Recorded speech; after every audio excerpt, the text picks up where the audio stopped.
मैं सिस्टर कामरान इजाज़।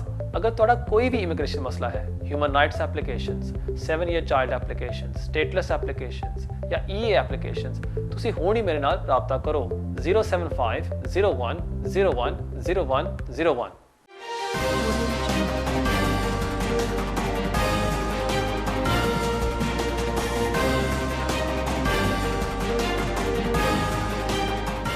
बिस्मिल्लाहिर्रहमानिर्रहीम। अस्सलाम वालेकुम नाज़रीन, मैं हूँ आपका मेज़बान कामरान इजाज़। इस शो में आपके लाइव फ़ोन कॉल्स लेता हूँ। अगर आपका भी कोई इमिग्रेशन का मसला है, आप भी फ़ोन करके इस प्रोग्राम में हिस्सा ले सकते हैं। उम्मीद है कि आपको ऐसी एडवाइस दी जाएगी जो आपके लिए फ़ायदेमंद साबित होगी। प्रोग्राम का नंबर अभी आपके स्क्रीन के नीचे आ रहा है। नाज़रीन, प्रोग्राम शुरू करने से पहले आपके साथ थोड़ी सी इंफॉर्मेशन शेयर करते जाएँ। और इस वीक मैं थोड़ी सी बात करना चाह रहा था ह्यूमन सेटलमेंट स्कीम के हवाले से। अक्सर एक सवाल मुझे पूछा जा रहा है काफ़ी लोगों से कि हमें यूके कब एंटर करना चाहिए या हम कब तक हम अप्लाई कर सकते हैं under the human settlement scheme. Short answer ये है कि अगर आप एक ईयू नेशनल हैं, आपको एंटर करना चाहिए यूके में बिफोर 31 दिसंबर 2020, जो अभी रहते हैं 2-3 मंथ्स। उसके बाद आपके पास टाइम है अंटिल 30 जून 2021 तक कि आप अप्लाई कर सकें अपने लीव के लिए, जो है प्री सेटल स्टेटस या settle status. So all EU nationals और उनके फैमिली मेम्बर्स, उनको अप्लाई करना चाहिए बाय 30 जून 2021। लेकिन आपने अपनी एंट्री करनी है बाय 31 दिसंबर 2020। तो these are 2 most important things जो आपको ख्याल रखना चाहिए। नाज़रीन, एक कॉल आ रही है, हमारी बातचीत चलती रहेगी, लेकिन बगैर कोई टाइम ज़ाया किए बढ़ते हैं हमारे पहले कॉल की तरफ। हेलो। अस्सलाम वालेकुम। वालेकुम अस्सलाम।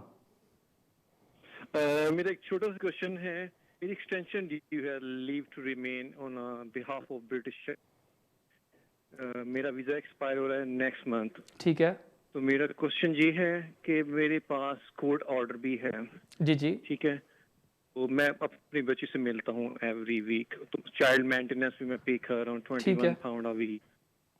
तो मेरा क्वेश्चन ये है कि मेरे लॉयर से बात की, वो कहता कि ना तो मुझे लेटर लेकर दो अपनी एक्स पार्टनर से जी जी। कि तुम्हारा कांटेक्ट है बच्ची के साथ। तो उसके लिए मुझे ज़रूरत होगी, ठीक है। क्योंकि मैंने उससे बात की है, उसने मुझे साफ उसने कहा मैं नहीं दे सकती तुम्हें। ठीक बट मेरे है। पास कोर्ट ऑर्डर भी है। और आप बच्ची को और मैं बच्चे को चाइल्ड में कहाँ मिलते हैं? हेलो। हेलो, आप बच्चे को कहाँ मिलती है? कॉन्टैक्ट सेंटर में या अपने घर में या उसके घर में? नहीं, मैं उसको कलेक्ट करता हूँ उसके घर से जाकर। ठीक है। ठीक है, मैं समझ गया। बहुत तो शुक्रिया आपकी कॉल उसके का। बाद जो एक्सपेंस मैं करता हूँ उसके मैंने जो रिसीप्ट है वो भी संभाल के ठीक है, मैं रखी हैं, समझ गया। पिक्चर्स वगैरह हर चीज़ है मेरे पास। ठीक है, मैं समझ गया। बहुत शुक्रिया आपकी कॉल का।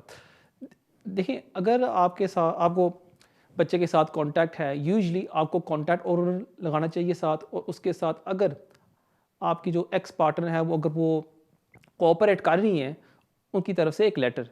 लेकिन जब कोई रिलेशनशिप ब्रेक डाउन होती है, अक्सर यही होता है कि जो एक्स पार्टनर या वाइफ या हस्बैंड होते हैं, वो कोऑपरेट नहीं करते, वो कहते हैं कि हम आपके एप्लीकेशन का साथ नहीं देंगे। अगर आपके पास कॉन्टैक्ट ऑर्डर है, जो आपने मुझे बताया है आपके पास, वो मुनासिब होगा और इससे आपका एप्लीकेशन वो प्रोसेस कर देंगे और मुझे पूरी उम्मीद है कि आपको वो वीज़ा भी इशू कर देंगे। उसके साथ साथ अगर आप प्रूफ लगा दें कि फ़ोटोग्राफ्स जो हैं आपके साथ बच्चे के साथ, वो लगा दें प्रूफ, और रसीद्स जो गिफ्ट्स आपने ख़रीदी हैं बच्चे के लिए वो भी लगा दें, वो अच्छा होगा।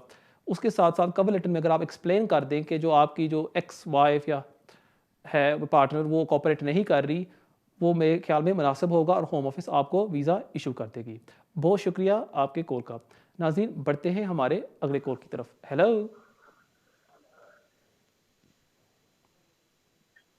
Hello, you live on air. Hello. Hello, अस्सलाम वालेकुम, you live on air.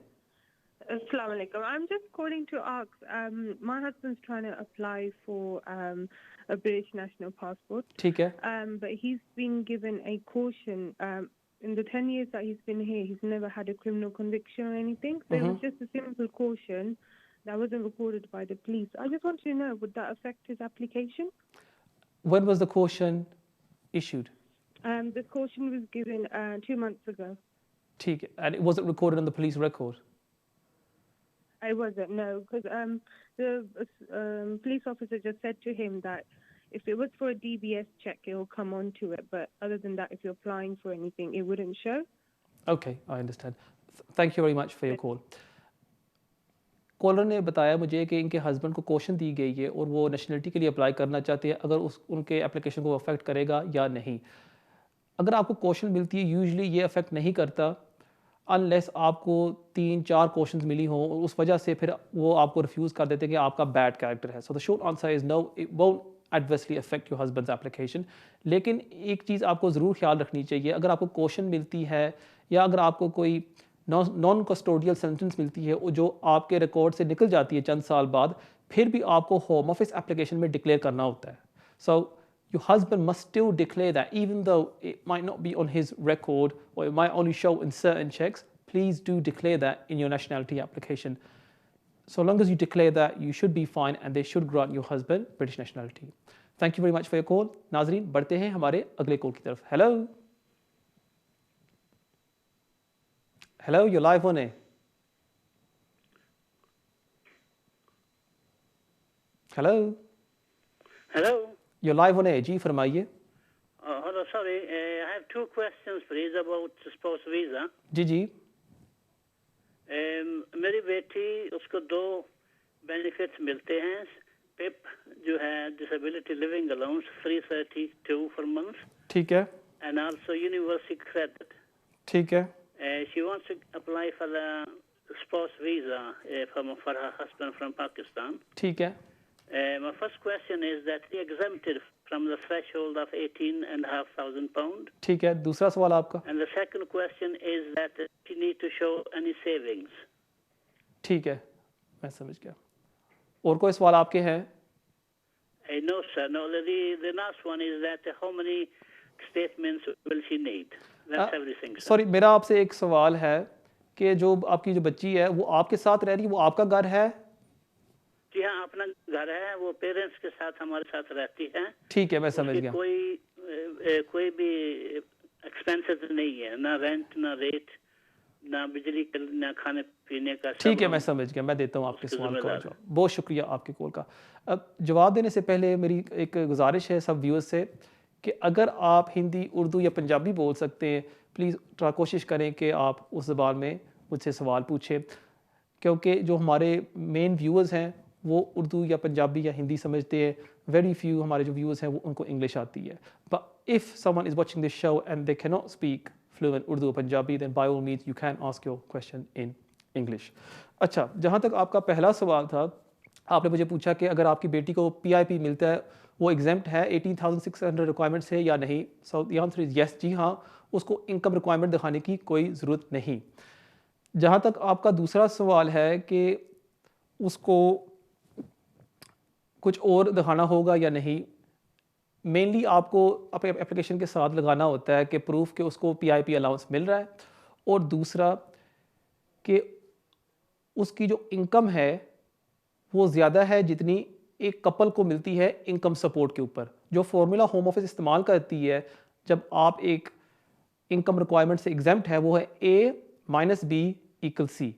A होता है कि जो आपकी इनकम है सब्ट्रैक्ट कि जो एक कपल को मिलता है इनकम सपोर्ट के ऊपर, = जो आपके पैसे बचते हैं वो ज़्यादा होने चाहिए जो इनकम सपोर्ट का रेट है। एक मियाँ बीवी के लिए जो इनकम सपोर्ट का रेट है usually is about £140 per week. सो आपके जो इनकम है सारे खर्चे पूरे करके आपके जो होनी चाहिए मनी लेफ्ट ओवर वो ज़्यादा होनी चाहिए जो है इनकम सपोर्ट कपल को जो मिलती है। सो फॉर एग्जांपल, आपने मुझे बताया कि आपकी बेटी को मिलता है £323 universal credit for example per month कह लें, अगर वो मिलता है उसको, अगर हम कहते हैं सो एग्जांपल हम कह दें कि उसको मिलता है £75 पर वीक। उसके साथ साथ आपने मुझे बताया कि आपकी बेटी को मिल रहा है PIP अलाउंस, अगर उसको मिल रहा है for example the higher rate, वो होगा तकरीबन £150 per week. So that's a total of £225 उसकी है इनकम पर वीक। अब हमने सब्ट्रैक्ट करना है जो उसके अखराजात है। आपने मुझे बताया कि उसके कोई एक्सपेंसेस नहीं है, क्यों आपके साथ वो रहती है रेंट फ्री और सारे बिल्स के जो पैसे आप देते हैं। सो वहाँ आप लिखेंगे 0 और टोटल इनकम जो उसकी बचती है after all expenses which is for example in this example £225। सो आपकी जो बेटी की जो इनकम है वो ज़्यादा है जितनी एक कपल को मिलती है इनकम सपोर्ट के ऊपर, जो है तकरीबन 130 टू 140 पाउंड्स। सो आपकी बेटी का एप्लीकेशन सक्सेसफुल होगा। इसके लिए आप लगा सकते हैं 12 मंथ्स बैंक स्टेटमेंट्स, और उसके साथ साथ अगर यूनिवर्सल क्रेडिट का लेटर भी लगा दें, और आपकी तरफ से एक लेटर है कि आप सारे खर्चे उठा रहे हैं और आपका जो घर है इस प्रूफ, मुझे पूरी उम्मीद है कि आपकी बेटी का एप्लीकेशन सक्सेसफुल होगा। बहुत शुक्रिया आपके कॉल का, और बढ़ते हैं हमारे अगले कॉल की तरफ। हेलो। हाँ कामरान भाई, अस्सलाम वालेकुम। वालेकुम सलाम। कामरान भाई, मेरा एक सवाल था नेशनल एप्लीकेशन के लिए। ठीक है।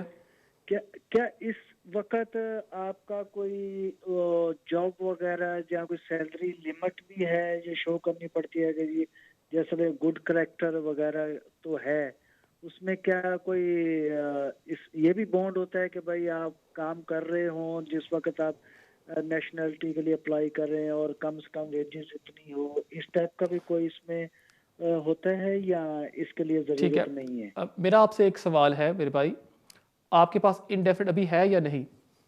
जी मेरे पास इंडेफिनिट लीव टू रिमेन है। ठीक है। बिल्कुल। अच्छा आपको, अच्छा नाज़रीन, मुझे बताया जा रहा है कि एक ब्रेक का वक्त होता जाता है। अब कॉलर से गुजारिश होगी कि अगर आप प्लीज़ लाइन पर रहे, और जैसे ही हम वापस आते हैं हम कैरी ऑन करेंगे आपके सवाल के साथ। जाने से पहले मैं आपको अपना ईमेल एड्रेस देता जाऊँ, जो अभी आपके स्क्रीन के ऊपर आ रहा होगा, keijaz@me.com। इस पर आप मुझे कांटेक्ट कर सकते हैं, और अगर आप मुझे मिलना चाहते हैं ऑफिस में, आप मुझे मिल सकते हैं। नाज़रीन, मिलते हैं ब्रेक के बाद।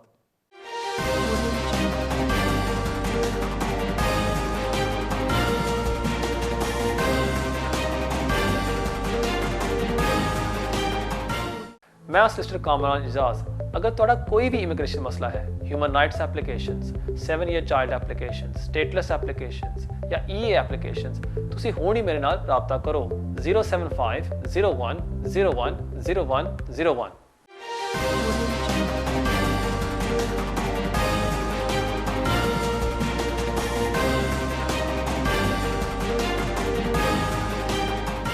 नाजरीन, वेलकम बैक। ब्रेक से पहले कॉलर ने एक सवाल पूछा था कि अगर वो नेशनलिटी के लिए अप्लाई कर रहे हैं, अगर एप्लीकेशन में इम्पोर्टेंट है कि उनको दिखाना चाहिए वो काम कर रहे थे या नहीं। लगता है उनकी लाइन ड्रॉप हो गई है, लेकिन फिर भी मैं उनके सवाल का जवाब दे देता हूँ। असल में आपको साबित करना होता है द गुड कैरेक्टर रिक्वायरमेंट। वो है कि आपके पास 10 साल लगातार वीज़ा था। सो फॉर एग्ज़ाम्पल, अगर आज मैं एप्लीकेशन सबमिट करता हूँ नेशनलिटी के लिए, मुझे दिखाना होगा कि आज से 10 साल पहले मेरे पास 10 ईयर्स कंटिन्यूस वीज़ा था। This is the home office good character requirement. अब होता ये है कि कभी कभी जो हैं क्लाइंट्स, एप्लीकेंट्स, वो गलती के साथ नेशनलिटी की एप्लीकेशन जल्दी सबमिट कर देते हैं कि उनके पास इनडेफिनिट होता है, लेकिन उनके जो 10 ईयर्स गुड कैरेक्टर रिक्वायरमेंट के हैं वो पूरे नहीं हुए, लेकिन फिर भी वो एप्लीकेशन सबमिट कर देते हैं। एंड फिर होम ऑफिस आपको एक इंक्वायरी भेजती है कि हमने देखा है कि आपके जो 10 ईयर लॉफुल पीरियड था वो भी पूरा नहीं हुआ, फ़लाँ तारीख तो लेके फ़लाँ तारीख तक। फॉर एग्ज़ाम्पल 2 साल पीरियड 2013 तो लेके 14 में आपके पास वीज़ा नहीं था, आपने अपने आप को सपोर्ट कैसे किया। और अगर आप वहाँ लिख देते कि मैं काम कर रहा था for example cash in hand या बगैर पेपर से, फिर आपके एप्लीकेशन को वो रिफ्यूज़ कर देते हैं। उनकी आर्गूमेंट ये होती है कि आपके पास परमिशन नहीं थी काम करने के लिए, इस वजह से हम आपके एप्लीकेशन को रिफ्यूज़ कर रहे हैं।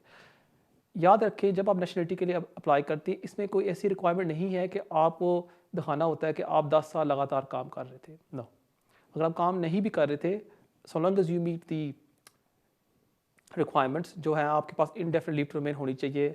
अगर आप ब्रिटिश स्पाउस के साथ आपकी शादी हुई है, आप फौरी तौर पर अप्लाई कर सकते हैं। अगर आप कोई दूसरी कैटेगरी में अप्लाई कर रहे, 1 साल गुजर जाना होना चाहिए आपको इंडेफिनिट लीव टू रिमेन मिले हुए, और फिर आप अप्लाई कर सकते हैं। उसके साथ आप B1 और लाइफ इन द UK, और जो है रेजिडेंसी रिक्वायरमेंट कि आपने 450 डेज़ पिछले 5 सालों में UK से बाहर नहीं गुजारे, और अगर आप if you are applying as a spouse, फिर है 270 days in the last 3 years, आपका एप्लीकेशन सक्सेसफुल होना चाहिए। उम्मीद है आपको आपके सवाल का जवाब मिल गया होगा, और बढ़ते हैं हमारे अगले कॉल की तरफ। Hello. Hello, good evening sir. जी गुड इवनिंग। जी फरमाइए। सर आपका प्रोग्राम बहुत अच्छा है, बहुत लोगों को अच्छी नॉलेज मिलती है। आपका बहुत बहुत thanks. Thank you so much. मैं एक्चुअली मेरे दो सवाल हैं सर। जी जी। एक तो सवाल है कि मैं यूएई यहाँ यूरोप का मेरे पास पासपोर्ट है। मैं इंग्लैंड में लंदन में काम करता हूँ। ठीक है। मुझे 5 महीने हो गए हैं। मैं प्री सेटल स्टेटस अप्लाई किया था, मुझे कोई जवाब नहीं आया। ठीक है। नंबर एक। अगर दूसरा है कि अगर ये मैं कोई उनकी वेबसाइट पर ईमेल पर प्लस और कोई डॉक्यूमेंट जैसे जैसे मेरी पे स्लिप है या और कोई डॉक्यूमेंट लगा सकता है कि या नहीं। एक तो ये है। ठीक है। दूसरा सवाल है कि मैं मेरी पार्टनर ने ई फैमिली परमिट वीजा अप्लाई किया था। जी जी। लेकिन जब उसने अप्लाई किया था, आज 1 महीना हो गया है, उससे एक मिस्टेक हो गई। जहाँ गिवर नेम देना होता है या फैमिली नेम है ना, वो उल्टा हो गया। गिवर नेम की था फैमिली नेम लिख हो गया, फैमिली नेम की जगह गिवर नेम लिख हो गया। ठीक है। ते उनका कोई रिस्पॉन्स तो नहीं अभी आया कुछ भी। वो उन्होंने एप्लीकेशन कब सबमिट एक की थी आपने? ईमेल करके पूछा था कि आप मैरिज सर्टिफिकेट दो, है ना, वो हमने भेज दिया है। ठीक है। अब ये बताओ कि वो 1 महीना हो गया है, उनकी मेल आई थी, दूसरी मेल आई थी कि आपकी एप्लीकेशन एक्सेप्ट कर ली है, आपका केस फॉरवर्ड कर दिया है। तो अभी यूएई से उन्होंने फैमिली परमिट अप्लाई किया ठीक है, हुआ मैं है, समझ वीजा गया। फॉर्म मैं समझ परमिट गया, अप्लाई मैं किया देता हूँ है। आपके सवालों का जवाब। बहुत शुक्रिया आपके कॉल का। जहाँ तक आपका पहला सवाल है कि आपने अप्लाई किया था प्री सेटल स्टेटस के लिए फरवरी में और अभी तक आपका जवाब नहीं आया, इसमें कोई परेशानी की बात नहीं है, क्योंकि बहुत ज़्यादा लोग आजकल अप्लाई कर रहे हैं कि डेडलाइन आ रही है 30 जून 2021 में। बहुत ज़्यादा लोग अप्लाई कर रहे हैं, इसमें थोड़ी सी डिले हो रही है होम ऑफिस की तरफ से। यूजुअली प्री सेटल स्टेटस और सेटलमेंट स्टेटस के एप्लीकेशंस में होम ऑफिस लगा रही है 4 to 6 मंथ्स। इसलिए आप परेशान ना हो। मुझे पता है कि आपने फरवरी में, अभी आपके 5-6 महीने हो गए हैं। मुझे उम्मीद है कि 2-3 मंथ्स में आपको उसका जवाब मिल जाएगा जो होगा पॉजिटिव, और आपको वो ग्रांट कर देंगे प्री सेटल स्टेटस। फ़र्ज़ करें दिसंबर भी गुजर जाता है for example, worst case scenario, और अभी भी आपका जवाब नहीं आता, अगेन परेशानी की बात नहीं है कि आपके पास डेडलाइन है अंटिल 30 जून। और मेन चीज़ ये है कि आपने यूके एंटर कर दिया है बिफोर 30 जून। होम ऑफिस के बिफोर 31 दिसंबर, और होम ऑफिस के पास रिकॉर्ड है थ्रू HMRC, और जो एप्लीकेशन आपने अपनी वाइफ के लिए सबमिट की है कि आप यूके में एंटर हुए थे उससे पहले और आप काम कर रहे हैं और टीटी राइट्स एक्सरसाइज कर रहे हैं, और इसमें फिर आपको वो ग्रांट कर देंगे प्री सेटल स्टेटस। दूसरा सवाल आपने मुझे पूछा है कि प्री सेटल स्टेटस एप्लीकेशन के लिए आप और डॉक्यूमेंट सबमिट कर सकते हैं। जी हाँ, अगर आप समझते हैं कि आपके केस को वो ज़्यादा मजबूत करता है या वो डॉक्यूमेंट्स इंपॉर्टेंट हैं, आप लॉगिन कर सकते हैं जैसे आपने अप्लाई किया था, और वहाँ एक ऑप्शन होती है कि अपलोड मोर डॉक्यूमेंट्स, आप स्कैन करके उनको अपलोड कर सकते हैं। जहाँ तक आपका तीसरा सवाल है कि आपने मुझे बताया कि आपने अपनी वाइफ को बुलाने के लिए EA family permit application submit किया था, उसमें थोड़ी सी गलती हो गई थी। जहाँ जो नेम्स हैं वो आपने मिसस्पेल कर दिए, given name and sir name आपने वो इनकरेक्ट ऑर्डर में उनको डाल दिए। अगेन इसमें कोई फिक्र करने की बात नहीं है, क्योंकि जब आपने एप्लीकेशन सबमिट की होगी, आपकी वाइफ ने अपना पासपोर्ट दिया होगा और मैरिज सर्टिफिकेट भी, और फॉर एग्जांपल बे फॉर्म भी, और उसकी बर्थ सर्टिफिकेट फॉर एग्जांपल, उससे वो देख सकते हैं कि ये आपने एक क्लरिकल एरर किया है, और उसको वो ठीक कर देंगे। सो अगेन परेशान होने की बात नहीं है। मुझे पूरी उम्मीद है कि आपकी वाइफ को भी वो वीज़ा इशू कर देंगे। बहुत शुक्रिया आपके कॉल का, और बढ़ते हैं हमारे अगले कॉल की तरफ। हेलो। कमाल भाई। वालेकुम सलाम। कमाल भाई निगम से बात कर रहा हूँ। पदर जबरदस्त शो कर रहे हैं आप, अल्लाह को जज़ाए खैर दे। कमाल भाई, आमीन। सवाल ये है कि मेरे बच्चों को स्पोर्ट्स विजिट पे लेकर आया तो 2013 में 29 नवंबर, ठीक है। 33 मंथ्स का था। फिर वो खत्म हुआ, फिर 6 ईयर की स्विच कर दिया, तो फिर 2.5 साल का मिला। अभी अगस्त में दोबारा 2.5 साल का मिला हुआ है। ठीक है। तो इसमें कामरान भाई 9 माह बचती है 3 ईयर में। तो मुझे आपसे पूछनी है कि दो जो एक्सटेंशन है 3 ईयर पे, ये काफी है, कुछ तीसरा भी करेंगे? आपके जो बच्चे हैं वो एंटर कब हुए थे सारी फैमिली? 29 नवंबर 2013। 13 में। ठीक है, ठीक है। और कोई सवाल आपका है? जी भाई। और कोई सवाल आपका है? सवाल ये है कि अभी मैंने 10 ईयर पे फिर आपने स्विच किया, स्पोर्ट्स से 10 ईयर पे किया था काम, फिर लास्ट कर दिया, तो फिर वाइफ तो आपको पता है घर में मतलब तो हाउस वाइफ था। तो मैं ये सोच रहा था कि मैं आपके शो फेसबुक में भी देखता हूँ और यूट्यूब में भी कभी देखता हूँ, जबरदस्त शो कर रहे हैं। तो मैं कहने का मतलब ये है कि अभी जो जो जो 2.5 साल से मेरे सॉरी, तो ये 2023 फरवरी में ख़त्म होने वाली है, 16 फरवरी में। जी जी। तो उसमें 10 ईयर में जब मैंने वो हिसाब लगाए हुए उसमें 9 माह बचती है, तो मुझे अभी तीसरी भी एक्सटेंशन करना पड़ेगी 9 माह के लिए को नहीं? ये 2 काफी है जो 10 ईयर का अभी मैंने स्विच किया है, 2 तो मिला ठीक है, मैं एक तो समझ गया। एक्सपायर होगा, अभी दूसरा मिला है 2.5 साल का। ठीक है, मैं समझ गया। ये एक्सपायर होगी 2023 में। ठीक है, मैं पूछना समझ था, गया। मैं देता हूँ आपके सवाल का जवाब। बहुत शुक्रिया आपके कॉल का। देखिए, आपके जो बच्चे हैं और आपकी वाइफ हैं, उनको इंडेफिनिट मिलेगा इन दिसंबर 2023। अगर उससे पहले उनका वीज़ा एक्सपायर हो जाता है, फॉर एग्ज़ाम्पल अगर मार्च 2023 में उनका वीज़ा एक्सपायर हो जाता है और उनके 9 महीने रहते हैं indefinite leave to remain apply करने में, आपको अनफॉर्चुनेटली अप्लाई करना पड़ेगा उनकी एक्सटेंशन के लिए। और जैसे ही वो ग्रांट हो जाती है, उसके बाद आप फिर अप्लाई कर सकेंगे उनके इंडेफिनिट लीव टू रिमेन। यहाँ एक ऑप्शन ये हो सकती है आपके लिए, फॉर एग्ज़ाम्पल, कि आप उनके लिए एक्सटेंशन के लिए अप्लाई कर दें जब उनका वीज़ा एक्सपायर होता है 2023 में, और उसी दौरान अगर फॉर एग्ज़ाम्पल 6 महीने गुजर जाते और जवाब नहीं आता और वो एप्लीकेशन पेंडिंग है सिस्टम में, फिर आप उस एप्लीकेशन को वेरी कर लें और उससे ये फ़ायदा होगा, फिर होम ऑफिस आपके पहले एप्लीकेशन की फ़ीस वो रिफ़ंड कर देगी। इससे हो सकता है कि आपके पैसे बच जाएं।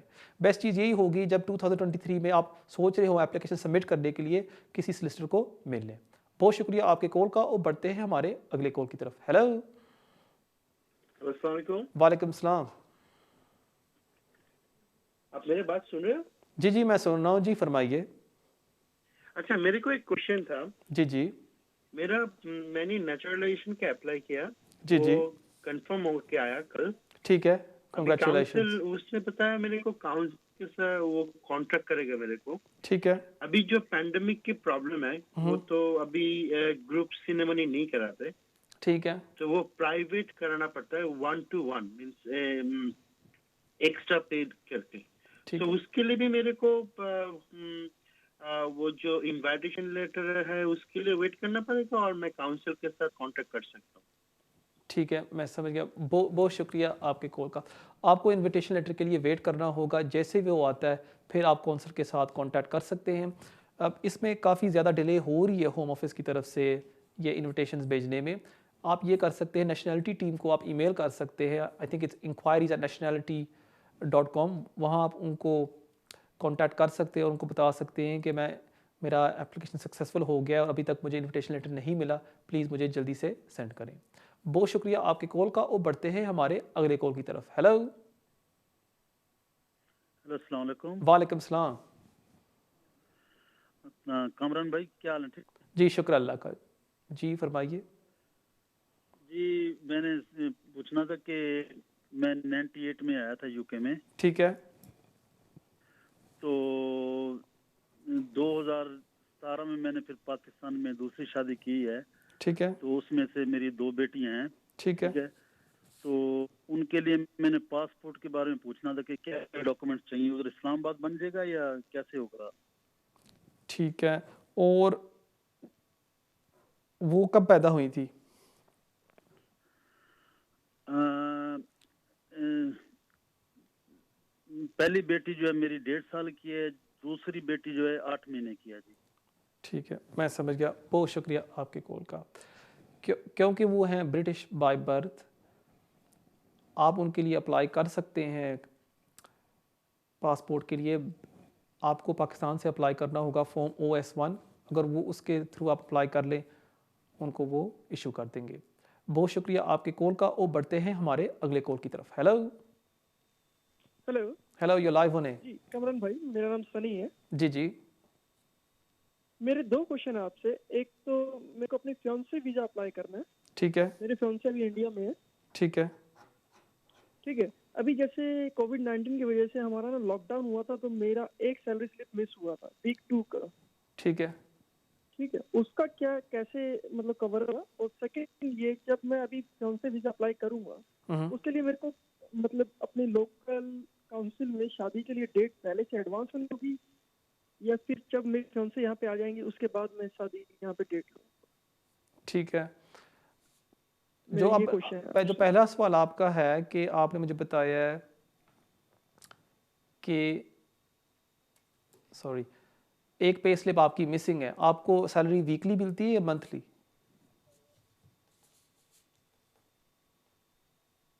सॉरी? जो आपको सैलरी है वो आपको वीकली मिलती है या मंथली? नहीं, मेरे को वीकली मिलती है। ठीक है, एक वीक मिसिंग है। जी आपने मुझे बताया कि एक वीक आपकी मिसिंग है, ये क्या इशू है सैलरी में? जी, एक मिसिंग है क्योंकि हमारा लॉकडाउन हो गया था, तो उसकी वजह से हम लोग काम पे नहीं गए थे। जी जी, ठीक है, मैं समझ गया। मैं देता हूँ आपके सवाल का जवाब। बहुत शुक्रिया आपके कॉल का। जहाँ तक आपका पहला सवाल है कि आपकी एक पे स्लिप मिसिंग है, इसमें होम ऑफिस ने ये ऐलान किया था कि अगर कोविड-19 की वजह से आपको कोई एडवर्स इफेक्ट होता है, हम आपको पेनलाइज नहीं करेंगे और हम आपके एप्लीकेशन में डिस्क्रेशन इस्तेमाल करेंगे। अगर आप इस डिस्कशन को इस्तेमाल कर सकते हैं, उनको एक्सप्लेन कर सकते हैं कि देखिए जी, कोविड-19 की वजह से मैं काम पर नहीं गया था और इस वजह से मुझे उस वीक में पैसे नहीं मिले थे, और उम्मीद है कि होम ऑफिस आपके एप्लीकेशन में डिस्कशन इस्तेमाल करेगी। लेकिन माय एडवाइस टू यू ये होगी कि जब आप कोई चीज़ डिस्कशन में डाल देते हैं ना होम ऑफिस के हाथ में, अगर केस में अगर कोई बैड मूड में हो वो कह सकता है नहीं, मैं डिस्कशन इस्तेमाल नहीं करूँगा, मैं उसका एप्लीकेशन रिफ्यूज़ कर रहा हूँ। और इतने पैसे आप खर्च कर रहे हैं, होम ऑफिस फ़ीस जो होती है तकरीबन 2500 पाउंड। मेरी एडवाइस आपसे ये होगी कि अगर आप 1 महीना और काम कर लें, वो फिर आपका पीरियड कवर हो जाएगा, फिर ही आप एप्लीकेशन सबमिट कर लें, वो बेहतर होगा आपके लिए। लेकिन अगर आप समझते हैं आप वेट नहीं कर सकते, फिर बाय ऑल मीन्स आप अप्लाई कर सकते हैं फौरी तौर पर। जहाँ तक आपका दूसरा सवाल था कि अगर आपको शादी की डेट लेनी चाहिए पहले से या नहीं, अब ये कोई स्पेसिफिक रिक्वायरमेंट नहीं है। अगर फॉर एग्ज़ाम्पल अगर ले लेते हैं वो अच्छा है, और अगर आपने कोई शादी का कोई हॉल बुक कर दिया है या कोई छोटी सी सेरेमनी है, बेयर इन माइंड इट्स कोविड-19 और 15 लोग ज़्यादा एक वेडिंग में नहीं हो सकते, उसका प्रूफ आप लगा सकते हैं, लेकिन इसमें कोई ऐसी स्ट्रिक्ट रिक्वायरमेंट नहीं है कि आपको ये लगाना चाहिए। I hope that answers your question. बहुत शुक्रिया आपके कॉल का। नाज़रीन, मुझे बताया जा रहा है कि एक ब्रेक का वक्त होता जाता है। अगेन, जाने से पहले हमेशा की तरह मैं आपको अपना ईमेल एड्रेस देता जाऊँ जो अभी आपके स्क्रीन के ऊपर आ रहा होगा, keijaz@b.com। इसके ज़रिए आप मुझे कॉन्टैक्ट कर सकते हैं, और अगर आप मुझे मिलना चाहते हैं आप मुझे मिल सकते हैं। हमेशा की तरह मैं आप सबसे दरख्वास्त करता हूँ कि प्लीज़ अगर आप सोशल मीडिया पर जाएँ, स्पेशली फेसबुक के ऊपर, और वहाँ डालें कामरान एजाज़, वहाँ भी आप मुझे फॉलो कर सकते हैं और वहाँ भी मैं मज़ीद अपडेट्स देता रहता हूँ। नाज़रीन, मिलते हैं ब्रेक के बाद।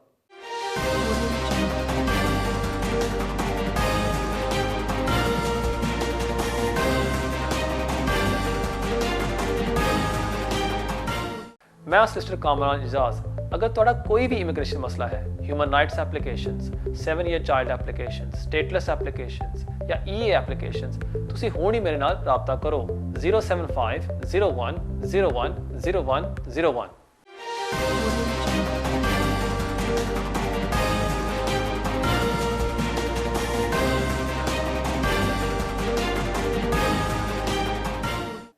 नाज़रीन, वेलकम बैक। बगैर कोई टाइम ज़ाया किए बढ़ते हैं हमारे अगले कॉल की तरफ। Hello hello. Hello, your live on है। ओके जी फरमाइए। ओके। हेलो। हाँ जी, आप योर लाइव ऑन है। जी फरमाइए। सर, मैंने पूछना था, मुझे EU सेटल स्कीम के तहत अभी कुछ दिन पहले इंडेफिनिट लीव मिली है, और कंग्रेचुलेशन। मेरे जो हस्बैंड है उनके पास सेटल स्टेटस है और उसका टाइम पूरा हो चुका है, तो वो पासपोर्ट अप्लाई करेंगे अभी, तो मैं क्या उनके साथ पासपोर्ट अप्लाई कर सकती हूँ? ठीक है, नहीं ठीक है, मैं समझ गया। मैं देता हूँ आपके सवाल का जवाब। बहुत शुक्रिया आपके कॉल का। नहीं, क्योंकि अगर आपको अभी ग्रांट हुआ है, आपको 1 साल वेट करना पड़ता है और फिर ही आप अप्लाई कर सकते हैं। इसमें एक शॉर्टकट है आपके लिए कि जैसे आपके हस्बैंड को ब्रिटिश नेशनलिटी मिल जाती है, फिर आप फौरी तौर पर अप्लाई कर सकते हैं अपनी नेशनलिटी के लिए, और आपको वेट करने की ज़रूरत नहीं है कि अब आप के हस्बैंड ब्रिटिश हैं, so there is no need to wait. So best चीज़ ये होगी कि पहले आपके हस्बैंड अप्लाई कर लें, जैसे उनको नेशनलिटी मिल जाती है फिर आप अप्लाई कर सकते हैं। एक चीज़ मैं और भी आपको बताना चाह रहा था, जैसे मैंने आपको start of the show explain किया कि जब आप नेशनलिटी के लिए अप्लाई करते हैं आपको कोई ऐसी रिक्वायरमेंट नहीं है कि आपको साबित करना होता है कि आप काम कर रहे हैं, ठीक है। लेकिन EU नेशनल्स के लिए ये एक रिक्वायरमेंट है और रिसेंटली होम ऑफिस ने ये इंट्रोड्यूस की है कि जब आप नेशनलिटी के लिए अप्लाई करते हैं वो आपसे पूछेंगे कि आपने फ़र्ज़ करें पिछले 5 सालों में या पिछले 10 सालों जब से आप एंटर हुए आपने अपने आप को कैसे सपोर्ट किया। क्योंकि आपको पता होगा कि जैसे ये इंट्रोड्यूस हुई थी ये सेटलमेंट स्कीम, इसका सबसे बड़ा फ़ायदा ये था EU नेशनल्स को ये दिखाना नहीं पड़ता था कि वो काम कर रहे हैं, TT राइट्स एक्सरसाइज कर रहे हैं, और बेशुमार लोगों ने इसका फ़ायदा उठाया। होम ऑफिस ने देखा कि लोगों को काफ़ी आसानी के साथ अब स्टेटस मिल रहा है, उन्होंने ये रिक्वायरमेंट ऐड कर दी है फॉर EU नेशनल्स जो अप्लाई कर रहे हैं नेशनलिटी के लिए कि आपको दिखाना होता है कि आपने अपने आप को कैसे सपोर्ट किया है। अगर फॉर एग्ज़ाम्पल 1 साल पीरियड था या 2 साल पीरियड था जहाँ आपने काम नहीं किया, हो सकता है कि EU नेशनल्स के लिए वो उनकी एप्लीकेशन रिफ्यूज़ कर दें। इसलिए अगर कोई EU नेशनल ये प्रोग्राम देख रहा है और वो सोच रहे हैं कि वो नेशनलिटी के लिए अप्लाई करना चाहते हैं, मेरी आपसे ये एडवाइस होगी कि आप एक सॉलिसिटर को कंसल्ट कर लें फिर ही जाके एप्लीकेशन सबमिट करें। बहुत शुक्रिया आपकी कॉल का। और बढ़ते हैं हमारे अगले कॉल की तरफ। हेलो जी कामरान साहब, जी बात कर रहा हूँ प्रेस्टन से। जी जी फरमाइए मेरे भाई। मुझे आपसे सवाल ये करना था कि अगर कोई कैनेडियन या अमेरिकन नेशनल जी जी यहाँ पे आके किसी ब्रिटिश नेशनल से शादी करना चाहते हैं, ठीक है, अमेरिकन या कैनेडियन सिटीजन को वीज़े की ज़रूरत तो नहीं होती, क्या वो आके यहाँ पे कोर्ट मैरिज कर सकते हैं या उनको वही फियांसी वीज़ा लेके आना पड़ेगा और फिर उनको शादी उनकी रजिस्टर हो सकती है? ये सवाल है मेरा। ठीक है, मैं समझ गया। बहुत शुक्रिया आपके कॉल का। जहाँ तक आपने बताया कि कैनेडियंस और अमेरिकन को वीज़े की ज़रूरत नहीं होती, वो ऑटोमेटिकली एंटर कर सकते हैं, बिल्कुल ये दुरुस्त है। लेकिन जब वो शादी के लिए अप्लाई करना चाहते हैं आपको अपना स्टेटस दिखाना होता है कि आपके पास वैलिड लीव है या नहीं, और फिर ही जाके आप शादी कर सकते हैं। अनलेस आप जाते हैं रजिस्ट्रार ऑफिस और फिर होम ऑफिस इन्वेस्टिगेट करती है, उनके पास 70 डेज़ होते हैं और फिर ही जाके वो आपको इजाज़त देते हैं। मेरे ख़्याल में अगर आपके वो दोस्त हैं या आप ख़ुद अप्लाई करना चाहते हैं और आपके पास है अमेरिकन या कैनेडियन पासपोर्ट, बेस्ट चीज़ यही होगी कि आप एंट्री क्लियरेंस लेके अप्लाई करें, वो आपके लिए बेस्ट होगा। क्योंकि 2 महीने में आपको वीज़ा भी इशू हो जाएगा और दूसरा आपको इंग्लिश लैंग्वेज रिक्वायरमेंट जो A1 इंग्लिश टेस्ट है उससे भी एग्जामिशन होगी अगर आप कैनेडियन या अमेरिकन नेशनल हैं। The only issue will be जो आपकी स्पाउस है जो यहाँ UK में रह रही है, उनको जाना पड़ेगा टू अमेरिका या कनाडा और वहाँ आपकी शादी होगी। अगर वो नहीं जा सकती फिर बाय ऑल मीन्स आप फियांसे वीज़े के लिए अप्लाई कर सकते हैं और उसके बाद आप इन कंट्री अप्लाई कर सकते हैं ऑन अ स्पाउस वीज़ा। बहुत शुक्रिया आपके कॉल का। और बढ़ते हैं हमारे अगले कॉल की तरफ। हेलो हेलो, अस्सलाम वालेकुम जी। वालेकुम सलाम। क्या हाल है कामरान भाई, ठीक हो? जी ठीक ठाक, तुसी सुनाओ। सर जी मेरा सवाल है कि अगर बंदे दी अजकल अपना ऑनलाइन हेयरिंग होई होए हाँ जी, ते किन्ना टाइम ला रहे ने? ਤੁਹਾਡੀ हेयरिंग किदों होई सी? मेरी हेयरिंग होई कोई ऑनलाइन होई 2 वीकां हो गई। 2 वीकां हो गईਆਂ ਨੇ। ਤੇ ਨਾਲੇ ਗੱਲ ਇਹ ਕਿ ਮੈਨੂੰ ਤੇ ਉਹਨਾਂ ਨੇ ਕੋਈ ਪੁੱਛਿਆ ਨਹੀਂ ਉਹੋ ਜਿਹੀਆਂ ਗੱਲਾਂ ਲੱਗੋ ਜੱਜ। अच्छा, ਇੱਕ ਕੁਐਸਚਨ ਹੀ ਉਹਨੇ ਮੇਰੇ ਬਰਿਸਟਰ ਨਾਲ ਕੀਤੀ ਹੈ ਬਸ, ਕੋਈ ਮੇਰੇ ਕੇਸ ਦੇ ਬਾਰੇ ਚ, ਤੇ ਬਾਕੀ ਕੋਈ ਨਹੀਂ। ਤੇ ਕਿੰਨਾ ਟਾਈਮ ਲਾ ਰਹੇ ਨੇ ਤਕਰੀਬਨ? ठीक है, हो गया, ठीक है, मैं समझ गया। मैं देना ਤੁਹਾਡੇ सवाल का जवाब। बहुत शुक्रिया ਤੁਹਾਡੇ कॉल ਦਾ। अमूमन होम ऑफिस अजकल लै रही है 4 ਤੋਂ ਲੈ ਕੇ 6 हफ्ते डिसीजन देने कोर्ट देंदी है डिसीजन अपील्स दी। इस वास्ते ਤੁਹਾਨੂੰ 2 हफ्ते हो गए ने, मेरे ख्याल 1 महीने ਦੇ ਅੰਦਰ ਤੁਹਾਨੂੰ ਜਵਾਬ ਆਉਣਾ ਚਾਹੀਦਾ ਹੈ। ਜਿਹੜਾ दूसरी चीज़ ਤੁਸੀਂ ਮੈਨੂੰ ਦੱਸੀ ਹੈ ਕਿ हेयरिंग ਵਿੱਚ ਤੁਹਾਨੂੰ ਉਹਨਾਂ ਕੋਈ ਸਵਾਲ ਨਹੀਂ ਪੁੱਛੇ, ਇਹਦੀ ਵਜ੍ਹਾ ਇਹ ਹੀ ਹੈ ਕਿਉਂਕਿ ਅੱਜ ਕੱਲ੍ਹ ਜੋ ਜਿਹੜੀਆਂ ऑनलाइन हेयरिंग्स हो रही ਨੇ, हेयरिंग ਤੋਂ ਪਹਿਲੋਂ ਤੁਹਾਡਾ ਜੋ ਸਲਿਸਟਰ ਹੁੰਦਾ ਜਾਂ ਬੈਰਿਸਟਰ ਹੁੰਦਾ ਹੈ ਉਹ ਇੱਕ CMR हेयरिंग ਕਰਦੇ ਨੇ, केस मैनेजमेंट रिव्यू हेयरिंग। ਉਹਦੇ ਵਿੱਚ ਜੋ ਮੇਨ ਪੁਆਇੰਟਸ ਹੁੰਦੇ ਨੇ ਉਹ ਡਿਸਕਸ ਕਰ ਲੈਂਦੇ ਨੇ ਔਰ ਉਹਦੇ ਨਾਲ ਨਾਲ ਸਕੈਲਟਨ ਆਰਗੂਮੈਂਟਸ ਜਾਂਦੇ ਨੇ ਤੁਹਾਡੇ ਬੈਰਿਸਟਰ ਜਾਂ ਸਲਿਸਟਰ ਦੀ ਤਰਫੋਂ। ਉਹਦੇ ਵਿੱਚ ਤੁਹਾਡੇ ਸਾਰੇ ਆਰਗੂਮੈਂਟਸ ਹੁੰਦੇ ਨੇ, ਉਹ ਜੱਜ ਨੂੰ ਪਤਾ ਹੁੰਦਾ ਹੈ ਕਿ ਤੁਹਾਡਾ ਬਿਆਨ ਕੀ ਹੈ। ਇਸ ਵਾਸਤੇ ਉਹਨੂੰ ਫਿਰ ज़्यादा सवाल पूछने की जरूरत नहीं होती। ये कोई परेशान होने की गल नहीं, बस वेट करो तुहाडे रिजल्ट का और उम्मीद है कि तुहानू वो वीज़ा ग्रांट कर देंगे। बहुत शुक्रिया तुहाडे कॉल का। नाजरीन बढ़ते हैं हमारे अगले कॉल की तरफ। Hello hello hello, you live होने। हेलो, हाँ जी, सलाम जी। हाँ जी, हाँ जी, सत श्री अकाल जी भैन जी। मैंने पूछना था ना, जैसे मैं यूरोप से आई हूँ, हाँ जी, तो मेरे पास 5 साल का वीज़ा कार्ड है, लेकिन अब वो नेक्स्ट मंथ में फिनिश हो जाना। ठीक है। तो मैंने वो जो कराते हैं ना रीसेटलमेंट, वो भी करवाया हुआ है, तो लेकिन वो कार्ड मेरा अब ख़त्म हो जाना, तो वो मैं अब क्या करूँ वीज़े का? कार्ड आपका एक्सपायर हो जाना है नेक्स्ट मंथ। आपके पास कौन सा हाँ पासपोर्ट जी। है? हाँ, मेरे पास इंडियन पासपोर्ट है। ठीक है, और आपको मिला था 5 ईयर रेजिडेंस कार्ड जो एक्सपायर हो रहा है नेक्स्ट मंथ। आपने अप्लाई कर दिया है अभी, क्या कहते हैं, सेटल स्टेटस के लिए? हाँ जी, वो मेरा हो गया है। ठीक है, मैं समझ गया हूँ। मैं देता हूँ आपके सवाल का जवाब। मेन चीज़ थी कि आपने अप्लाई कर दिया सेटल स्टेटस के लिए, और बस वेट करें आपके डिसीजन का जो होगा। मेरे ख्याल में मोस्ट डेफिनेटली कि आपको वो ग्रांट कर देंगे। उसी दौरान अगर आपका ये कार्ड एक्सपायर हो गया, आपको कोई परेशान होने की ज़रूरत नहीं है। आपकी लीव कैरी ऑन हो रही है और आपको जो जो राइट्स पहले मिल रहे थे वो कैरी ऑन हो रहे हैं। सो इसमें कोई फ़िक्र करने की बात नहीं है। होम ऑफिस ने ये भी ऐलान किया है कि नेक्स्ट ईयर से वो कार्ड्स नहीं इशू करेंगे, सबको वो इलेक्ट्रॉनिकली ऑनलाइन आपको अपना स्टेटस चेक करना होगा और उसके ज़रिए आप प्रूव कर सकते हैं कि आपके पास वीज़ा है या नहीं। सो इसलिए आपको परेशान होने की ज़रूरत नहीं है। आपने अपनी एप्लीकेशन सबमिट कर दी है, उसका रिज़ल्ट वेट करें और जैसे ही वो आएगा आपको वो ग्रांट कर देंगे इंडेफिनिट लीव टू रिमेन। बहुत शुक्रिया आपके कॉल का, और बढ़ते हैं हमारे अगले कॉल की तरफ। Hello Hello, Assalamu alaikum. वालेकुम सलाम। I've got a question. I sponsor my husband from Pakistan. He came on a spouse visa to UK, and his first extension is coming next year, and he's earning 19,000 a year, and I'm getting some help with universal credit. That will affect his application or not? That will put him on a 10-year route, or he will do it with a 5-year. Any other questions? Hello? Any other questions? No, that's all. ठीक है, मैं समझ गया। बहुत शुक्रिया आपके call का। नाज़रीन, कॉलर ने सवाल पूछा है कि उनके जो हस्बैंड है स्पाउस वीज़े पर आए थे, उनकी एक्सटेंशन ड्यू है नेक्स्ट ईयर। वो कमा रहे हैं 19,000 पाउंड पर ईयर, लेकिन इनको जो इनकी वाइफ है इनको मिल रहा है यूनिवर्सल क्रेडिट। उसकी वजह से इनको कोई असर पड़ेगा कि जिस वजह से होम ऑफिस इनके हस्बैंड की एप्लीकेशन को 10 ईयर रूट पर लगा देगी? द आंसर इज़ नो, क्योंकि इनकी जो वाइफ है वो ब्रिटिश नेशनल है, वो अपने ओन राइट में बेनिफिट्स अप्लाई कर सकती हैं।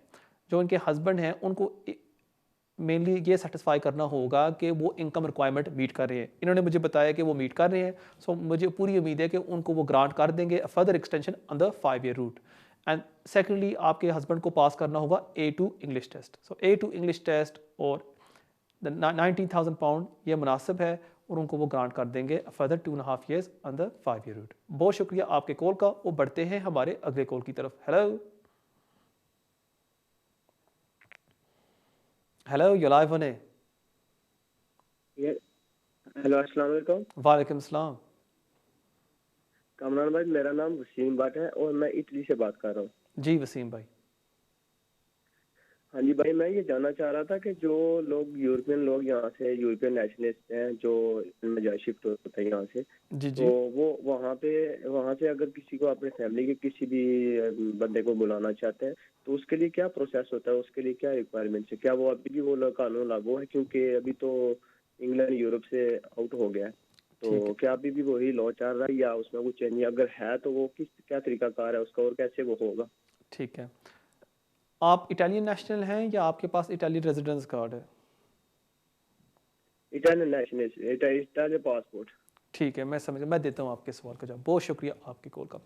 देखिए, फर्स्ट चीज़ तो ये है, जो यूरोपियन सिटीजन्स हैं उनको यूके एंटर होना पड़ेगा बिफोर 31 दिसंबर 2020। सो ये तो है फर्स्ट की रिक्वायरमेंट।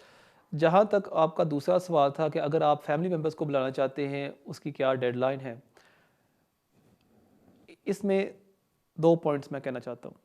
अगर आप अपने कोई एक्सटेंडेड फैमिली मेम्बर्स को बुलाना चाहते हैं, for example brother, sister, cousin, uncle, aunt, आपने मेक श्योर करना है कि आप यूके एंटर हो जाते हैं 31 दिसंबर से पहले, और आपने एप्लीकेशन भी सबमिट करनी है बिफोर 31 दिसंबर 2020। सो अभी टाइम आपके पास बहुत कम है, जल्दी से यूके एंटर हो जाएं और वो अप्लाई कर लें। अगर आप अपने डायरेक्ट फैमिली मेम्बर्स को बुलाना चाहते हैं, for example parents, husband, wife, children,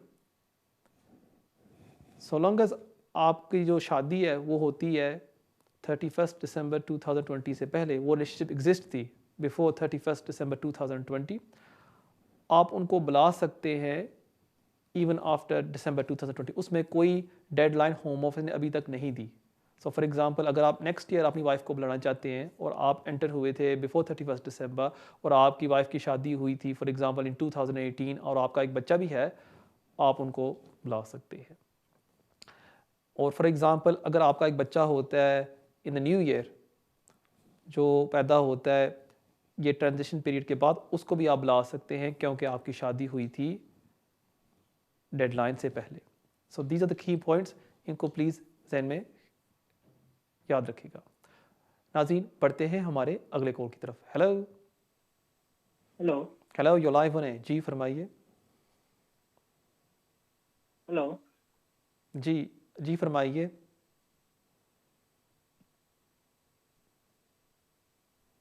hello hello, yo live होने, जी फरमाइए। जी अस्सलाम वालेकुम। वालेकुम सलाम। जी मेरा नाम अजीम है। अभी मैं यूके में हूँ, आईसीटी टायर 2 वीज़ा में हूँ।